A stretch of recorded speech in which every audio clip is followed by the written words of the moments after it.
વકૃત્વ લઈને આવે છે રાજવીરભાઈ.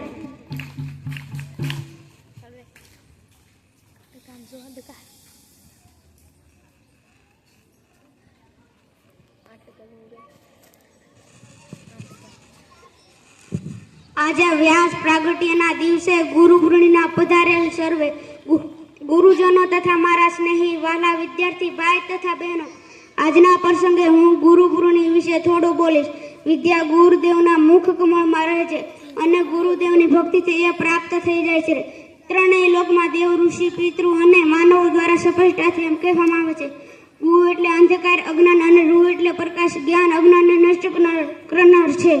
પ્રકાશરૂપ પ્રકાશ છે, ગુરુ છે, એમાં સંજય નથી. ગુકાર અંધકાર છે અને રૂકાર એનો નિવૃત્ત છે.